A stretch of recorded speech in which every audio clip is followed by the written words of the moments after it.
8th standard 9th போனோம். நான் ஸ்கூலுக்கு போகல. அப்போது இருந்த விளையாட்டு புத்தி இப்போ அதை அனுபவிக்கிறேன் கஷ்டத்தை. அப்போ படிப்பை வேணாண்டா அப்படின்னு இருந்தோம். இப்போ படித்தா போதும்னு இருக்கோம் நம்மளாம். இப்போ படிப்பு தான் முக்கியத்துவமே கல்வி தான். அப்புறமா தான் பெற்றவங்களே.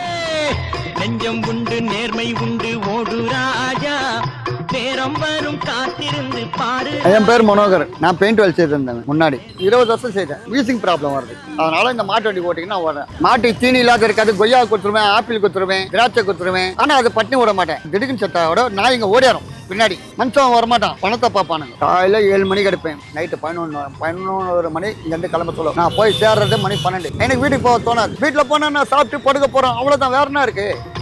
அங்கே வாழ்ந்தது போதும் ராஜா, நீ ஆற்று வெள்ளம் போல் எழுந்து ஓடு. எனக்கு நையா இருக்கு. என் பிள்ளைங்களை பார்த்துக்கினா போதும், அவ்வளோதான். பிள்ளைய படுக்க வைக்கணும், பிள்ளைங்க நல்லா இருக்கணும் அப்படின்னு ஆசைப்படுவோம். எல்லாருக்கும் இல்லை, பெற்றவங்களுக்கு கடமை அதானே.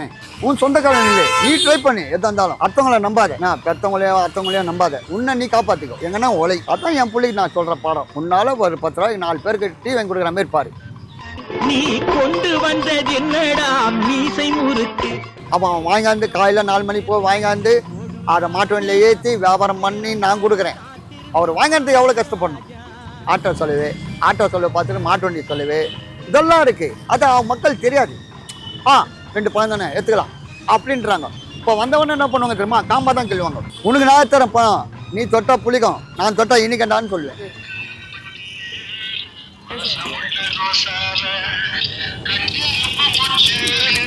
சொன்னாங்க